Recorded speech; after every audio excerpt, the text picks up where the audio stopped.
Bismillahirrahmanirrahim. Dear students, Assalamu alaikum and welcome to Paradise College. Dear students, इससे previous lecture में हम work done by constant force पर discuss कर चुके हैं. फोर्स का वर्क का मैक्सिमम होना, वर्क का नेगेटिव होना, वर्क का मिनिमम होना और वर्क के यूनिट पे डिस्कशन कर चुके हैं. और you are familiar about the fact कि कांस्टेंट फोर्स का वर्क बड़ा सिंपली फाइंड होता है. आपको दो वेक्टर्स का डॉट प्रोडक्ट चाहिए होता है जी, फोर्स और डिस्प्लेसमेंट. टोटल फोर्स और टोटल डिस्प्लेसमेंट का आप डॉट प्रोडक्ट जब लेते हैं तो आपके पास वर्क आ जाता है. लेकिन this formula is applicable for constant force.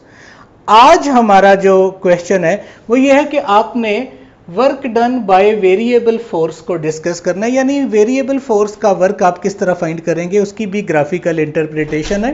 तो ये सारी बातें आज के हमारे लेक्चर में होंगी. स्टूडेंट्स, ये क्वेश्चन आपके सामने बोर्ड पे लिख दिया गया है. तो सबसे पहले हमें पता होना चाहिए वेरिएबल फोर्स का. तो बच्चों, वेरिएबल फोर्स ऐसी फोर्स है जो अपनी मैग्नीट्यूड, डायरेक्शन या दोनों में से किसी एक को तब्दील करती रहे अपने एक्शन के दौरान. इसे कहते हैं वेरिएबल फोर्स. अभी मैं इसकी डेफिनेशन बोर्ड पे लिखता हूँ, कुछ एग्जांपल्स आपको बताता चलूँ. ये ज़मीन की जो ग्रेविटेशनल फोर्स है ये भी सर्टेन हाइट तक तो कांस्टेंट है. उसके बाद जैसे जैसे हम ऊपर जाते हैं तो ये फोर्स भी कम होती जाती है. इट मीन्स कि ये फोर्स भी वेरिएबल है. अगर हम अपने हाथ में एक स्प्रिंग को पकड़ के उसको मुसलसल खोलते जाते हैं तो हमारे हाथ पे तनाव जो है वो बढ़ता जाएगा. यानी रिस्टोरिंग फोर्स जो स्प्रिंग की है वो भी एक्सटेंशन के बढ़ने के साथ बढ़ती जाती है. तो ये भी वेरिएबल फोर्स है. तो there are number of variable forces. अब वेरिएबल फोर्स का वर्क आप किस तरह फाइंड करेंगे, आज का हमारा क्वेश्चन इस बात के ऊपर है. तो मैं सबसे पहले इसकी डेफिनेशन को बोर्ड पर लिख रहा हूं.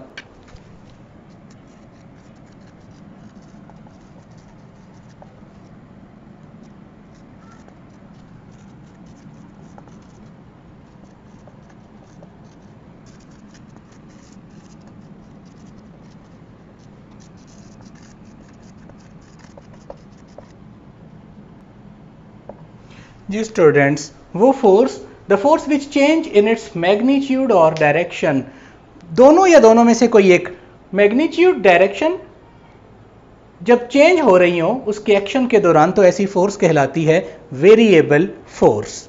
तो अब वेरिएबल फोर्स का वर्क हम फाइंड करना चाहते हैं. वेरिएबल फोर्स की डेफिनेशन हमने आपके सामने लिखी. अब हम अपनी एक्सप्लेनेशन की तरफ चलने लगे हैं.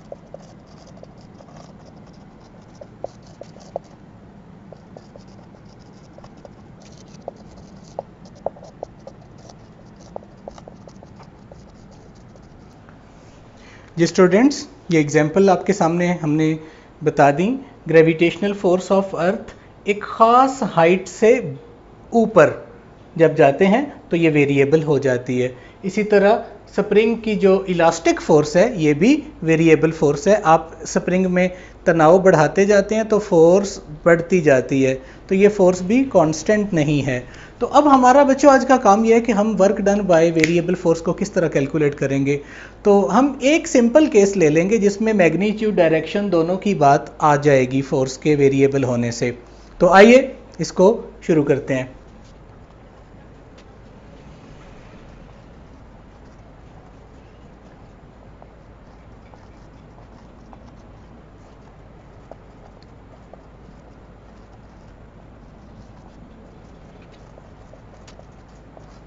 जी, सबसे पहला जुमला हमारे सामने है कि let's consider a body of mass m is displaced from point A two point B. एक बॉडी जिसका मैस m है उसको पॉइंट A से पॉइंट B तक डिस्प्लेस किया गया under variable force, variable force के ज़ेरे असर.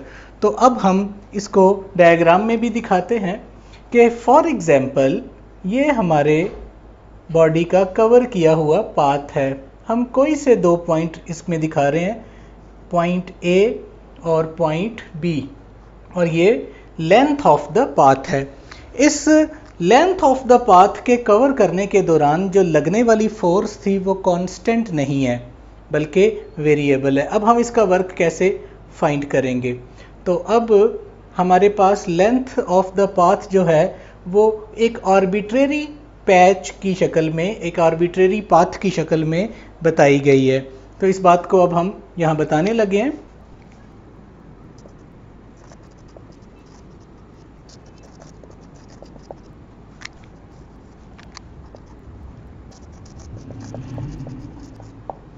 हम ये बात जानते हैं कि W is equal to F dot d is applicable for constant force only, कि ये फार्मूला सिर्फ कांस्टेंट फोर्स के वर्क के लिए एप्लीकेबल है। तो अब हम वो फोर्स जो वेरिएबल थी उसका वर्क हम किस तरह से फाइंड करें, जबकि फार्मूला हमारे पास जो है ये सिर्फ कांस्टेंट फोर्स के लिए अप्लाई हो सकता है। तो बच्चों हम इसमें अब एक थ्योरेटिकल मेथड की सबसे पहले बात करेंगे कि हम सपोज कर सकते हैं कि हमारा जो टोटल पाथ है वो छोटी छोटी लेंथ से मिलके बना है, ठीक है, क्योंकि कोई भी चीज़ है वो इन्फिडेसिमल पैचेस, इन्फिडेसिमल पार्टिकल्स से मिलके बनी होती है। तो हम ये सपोज करते हैं कि हमारा जो पाथ है ये स्मॉल लेंथ से मिलके बना है, जिसको मैं इस तरह से लाइनिंग जिसके ऊपर कर रहा हूँ। अब इन स्मॉल पैचेस की तादाद कितनी है, वटेवर में भी, ये कितनी भी हो सकती है, आप इसको एज स्मॉल एज पॉसिबल इसको लेट कर सकते हैं। तो हमने ये कहा कि हमारा पाथ छोटी छोटी लेंथ से मिलकर बना है और ये लेंथ इतनी स्मॉल है कि हर लेंथ के दौरान फोर्स को कांस्टेंट सपोज किया जा सकता है। मैं आपको इसकी मिसाल इस तरह से देता हूँ कि जिस तरह हमारे मुल्क में महंगाई हमेशा बढ़ती है, ठीक है, ये तो आप जानते हैं, लेकिन 1 महीने 2 महीने या 6 माह तक तो रेट कांस्टेंट रह लेते हैं ना। तो ओवरऑल तो एक चीज़ चेंज हो रही थी, लेकिन स्मॉल इंटरवल ऑफ टाइम के लिए या स्पेसिफिक इंटरवल ऑफ टाइम के लिए वही चीज़ कांस्टेंट हो गई। बिल्कुल इसी तरह हम यहाँ पे इस तरह से लेट करते हैं कि ए से बी तक लगने वाली फोर्स ओवरऑल तो वेरिएबल थी, लेकिन जब हम इसको छोटे छोटे पैचेस में इसको डिवाइड करेंगे तो हर पैच तक एक फोर्स की वैल्यू कांस्टेंट सपोज की जा सकेगी। तो मैं इस चीज़ को यहाँ पे अब आपके सामने लिखने लगा हूँ टेक्सचर के अंदर।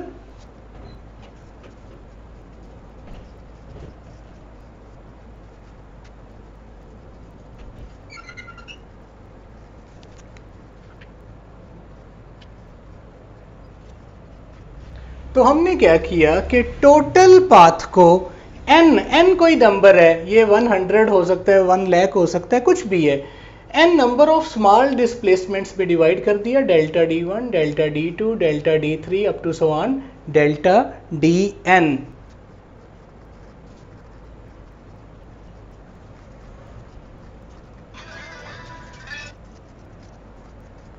और ये इतने छोटे छोटे पैचेस हैं कि फोर्स को हम कांस्टेंट ले सकेंगे हर पैच के लिए। तो अब हमारी फोर्सेस जो हैं वो क्या होंगी हर इन पैचेस के लिए, उसको मैं इसमें फिगर में दिखा दूं। फॉर एग्जांपल फर्स्ट पैच के दौरान जो लगने वाली फोर्स है इसका नाम हम कह देते हैं F1, और इस वक्त ये एंगल बना रही है θ1, और आप जानते हैं एंगल डायरेक्शन की बात करता है। तो हम ऐसा केस ले रहे हैं जिसमें मैग्नीट्यूड और डायरेक्शन दोनों से बात हो जाती है। और सेकंड पैच है, सेकंड पैच के दौरान जो लगने वाली फोर्स है इस फोर्स का नाम आप कह देते हैं F2, और एंगल बना रही है θ2। इसी तरह थर्ड पैच के दौरान लगने वाली फोर्स, इसका नाम F3 है, अप टू सो ऑन। और जो लास्ट पैच है nth पैच, इसके दौरान लगने वाली फोर्स Fn है। और इन पैचेस की length delta D1, delta D2, delta D3 up to so on delta dn। तो स्टूडेंट्स यहां पर हम कहेंगे hair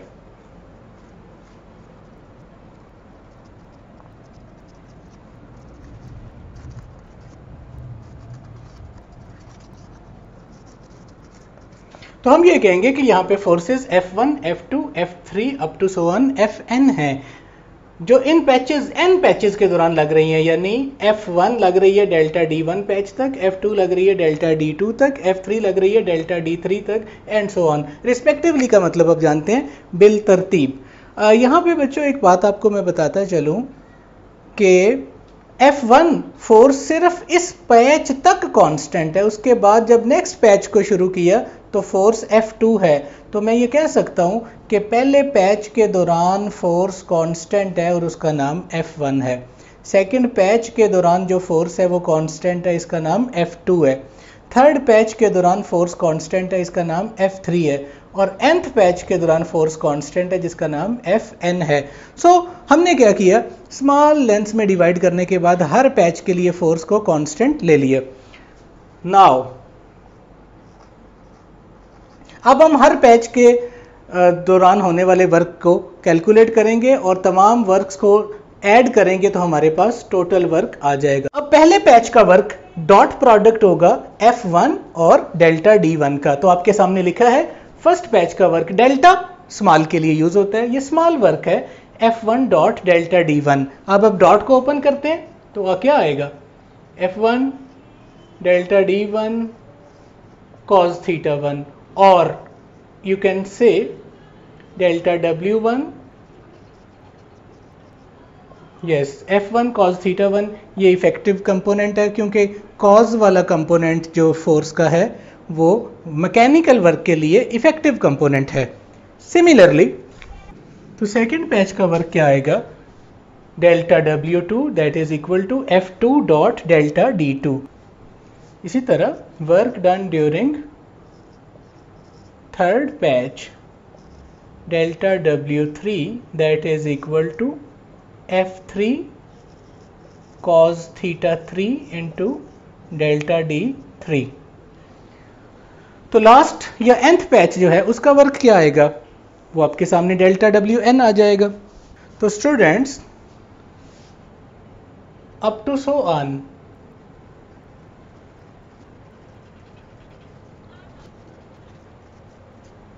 Fn dot delta Dn।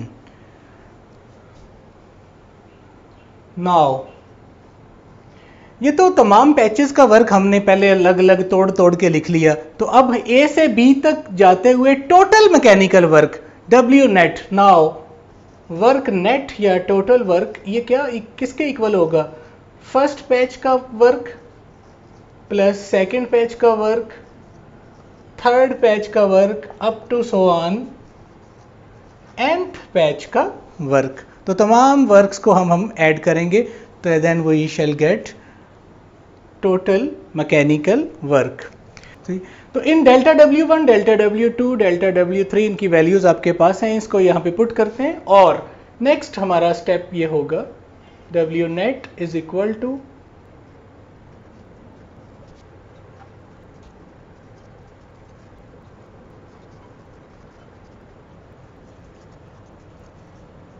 जी। वैसे तो ये आपका रिजल्ट है, लेकिन अगर आप इसको समराइज्ड फॉर्म में लिखें तो आप सीक्वेंस को देखें 1 1 1 2 2 2 और यही सिलसिला रिपीट हो रहा है। तो आप अपने मैकेनिकल वर्क को अगर W net is equal to summation form में लिखें, समेशन सिग्मा यानी sum of all the values Fi cos θi into delta DI, और I 1 से लेकर n तक है। इसको ज़रा समझ लीजिए, इस कैपिटल सिग्मा का मतलब है सम ऑफ वैल्यूज़। हम सम किस पर अप्लाई कर रहे हैं, I पर, और I 1 से लेकर n तक है। ज़रा गौर कीजिए, जब I को 1 पुट करेंगे तो हमारा क्या रिजल्ट आएगा, F1 cos θ1 डेल्टा D1, ये पहली टर्म आएगी, प्लस समेशन का मतलब है प्लस, जब I 2 होगा तो रिजल्ट हमारा क्या आएगा, F2 cos θ2 डेल्टा D2, ये सेकेंड टर्म आएगी। इसी तरह nth तक टर्म्स जो हैं वो इसी समेशन फॉर्म से आ जाएंगी। तो this is the short form आप अपने रिजल्ट को बताने की वेरिएबल फोर्स के केस में। अच्छा, ये तो हमने एक थ्योरेटिकल मॉडल सा बनाया और उसको कैलकुलेट कर लिया, लेकिन मसला ये कि इसको हम प्रैक्टिकली कैलकुलेट करना पड़े तो हम क्या करेंगे। यस, अब है इसकी मेन बात कि आप इसको कैलकुलेट किस तरह करते हैं। ये तो इसका एक एक्सप्रेशन बना लिया, अब हमें कैसे पता लगेगा कि फोर्स चेंज हो रही है एंगल की वजह से या किसी और फैक्टर की वजह से। तो अब हम इसको अगर कैलकुलेट करना चाहते हैं तो इसके लिए हमारे पास क्या मेथड है। तो उसी तरह जिस तरह कांस्टेंट फोर्स के केस में हमने ग्राफिकल इंटरप्रिटेशन की थी, अब हम इसकी ग्राफिकल एक्सप्लेनेशन आपके सामने बताने लगे हैं। स्टूडेंट्स, आप जानते हैं ग्राफ दो वेरिएबल्स के दरमियान बनता है जिनका आपस में ताल्लुक़ हो, और दूसरी बात ये कि इंडिपेंडेंट वेरिएबल एक्स एक्सिस पे और डिपेंडेंट वेरिएबल वाई एक्सिस पे लिया जाता है। ये बात मैं इससे प्रीवियस लेक्चर में बता चुका हूँ कि फोर्स और डिस्प्लेसमेंट का जब ग्राफ आप बनाते हैं तो एक्स एक्सिस पे डिस्प्लेसमेंट क्यों लिया जाता है और वाई एक्सिस पे फोर्स को क्यों लिया जाता है। तो अगर आपने प्रीवियस लेक्चर नहीं लिया जिन बच्चों ने, वो ज़रूर लें, क्योंकि उन चीज़ों को हम अब यहाँ पे यूज़ करने लगे हैं। हम चलते हैं अपनी बात की तरफ। मैं ग्राफ एक तरफ बनाऊंगा और एक तरफ उसकी मैथमेटिकल जो टर्म्स हैं, कैलकुलेशन हैं, उनको लिखूंगा।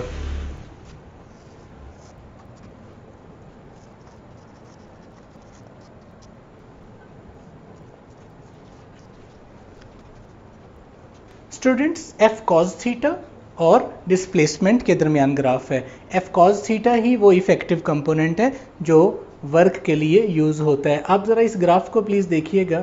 फॉर एग्जांपल, जब हम पॉइंट ए पर थे और ए से बी तक आए, मैं इसको एक कर्व की शक्ल में दिखा रहा हूं। ये कर्व क्या बता रहा है, प्लीज़ गौर कीजिएगा। ये कर्व हमें ये बता रहा है कि बॉडी पॉइंट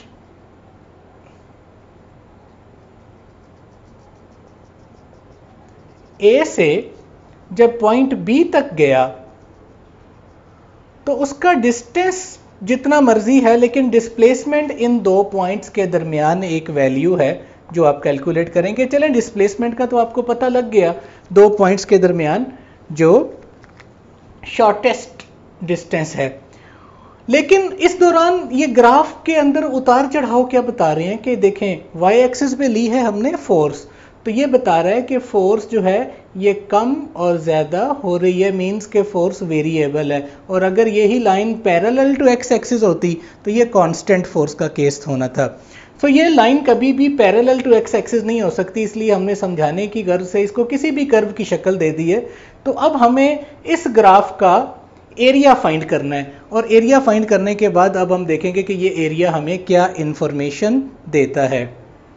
तो बच्चों, मैं आपको बताता चलूं कि मैं स्क्रीन पर ये आपको टेक्सचर दिखा रहा हूं।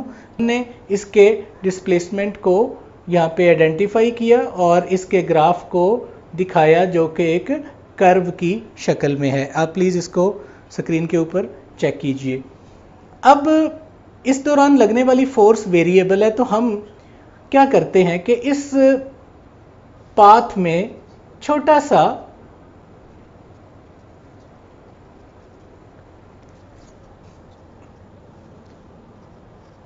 इस छोटे से पैच की लेंथ को हम लेते हैं जिसकी वैल्यू है डेल्टा डी आई। आई 1 से n के दरमियान कुछ भी हो सकता है, तो हमने टोटल डिस्प्लेसमेंट की बजाय एक छोटा सा पैच लिया जिसकी वैल्यू है डेल्टा डी आई, और यहाँ से हमने परपेंडिकुलर्स ड्रॉ किए जिसने आके ग्राफ के कर्व को मीट किया इन दो पॉइंट्स के ऊपर। इन दो पॉइंट्स को भी मैं थोड़ा सा हाईलाइट कर रहा हूँ। अब मुझे बताइए, हमें ऐसे दिखाई दे रहा है जैसे एक रेक्टेंगुलर स्ट्रिप इसके अंदर से निकल आई हो जिसकी शेप रेक्टेंगुलर है, करीब करीब रेक्टेंगुलर है। और आपको बताता चलूं कि इस दौरान लगने वाली फोर्स इस आयत पैच के लिए उसकी वैल्यू होगी एफ आई कॉस थीटा आई, और कितना डिस्प्लेसमेंट कवर हुआ, डेल्टा डी आई। तो फिर बताइए, this implies that area of small rectangular strip, इस रेक्टेंगुलर स्ट्रिप का एरिया किसके इक्वल हुआ? तो आप बताएंगे एरिया बराबर होता है लेंथ इनटू विड्थ। तो लेंथ कितनी है, एफ आई कॉस थीटा आई, और विड्थ कितनी है, डेल्टा डी आई। तो बेटा ये तो एक रेक्टेंगुलर स्ट्रिप का एरिया हुआ। इसी तरह हम अपने इस ग्राफ में नंबर ऑफ रेक्टेंगुलर स्ट्रिप्स इसके एरिया के अंदर बना सकते हैं। मैंने इसमें कलर चेंज कर दिया है ताकि आपके माइंड में ये चीज़ अब बैठ सके।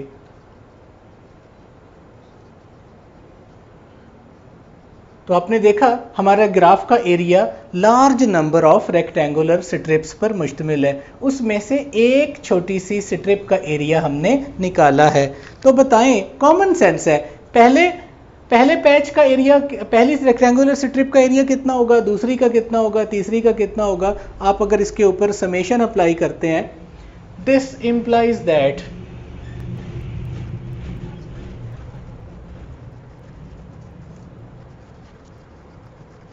तो total area of the graph तमाम रेक्टेंगुलर स्ट्रिप्स के एरियाज का सम है। बताइए फिर पहली रेक्टेंगुलर स्ट्रिप का एरिया क्या आएगा, इसी सिमेट्री से देख लें, that is F1 cos θ1 delta D1। Second का क्या आएगा, F2 cos θ2 delta D2 up to so on. Last का क्या आएगा, nth का Fn cos θn delta Dn। तो अगर आप इसको समेशन फॉर्म में लिखें तो ये तो रिजल्ट आ जाएगा sigma Fi cos θi into delta Di, और i 1 से लेकर n तक है। ये बात अभी हमने थोड़ी देर पहले की थी। तो बच्चे यही चीज़ किसके बराबर है, यही चीज़ इक्वल है वर्क डन के। तो क्या साबित हुआ कि चाहे फोर्स वेरिएबल भी हो, आप फोर्स डिस्प्लेसमेंट ग्राफ का एरिया फाइंड कर लें तो आप वर्क डन को कैलकुलेट कर सकते हैं। तो ये जो वर्डिंग मैंने आपको स्क्रीन पे दिखाई है, आपने इसको बेशक वीडियो को स्टॉप करना है और इस चीज़ को देख लेना है। मैं लास्ट पे इसका कंक्लूजन लिखने लगा हूँ। तो क्या कंक्लूड किया कि टोटल वर्क डन इक्वल है area of force displacement graph. अब मैं इसको अगर एक दफ़ा इस तरह दिखा दूं तो आपके लिए ये बात बिल्कुल मुश्किल नहीं होगी कि एक्स एक्सिस पे हमने लिया था डिस्प्लेसमेंट, वाई एक्सिस पे लिया था एफ कॉस थीटा, और हमारा पाथ पॉइंट ए से पॉइंट बी तक था। तो हम बता सकते हैं कि ए से बी तक जो टोटल डिस्प्लेसमेंट है वो इन दो पॉइंट्स के दरमियान होगा। तो आप इस फोर्स डिस्प्लेसमेंट ग्राफ का एरिया फाइंड कर लें, और ये area basically sum of areas of rectangular strips के इक्वल है। तो that would be equal to total work done. Students, मैं उम्मीद करता हूँ ये लेक्चर आपको बहुत अच्छे से अंडरस्टैंड हुआ होगा। तो आज के दिन के लिए इतना ही।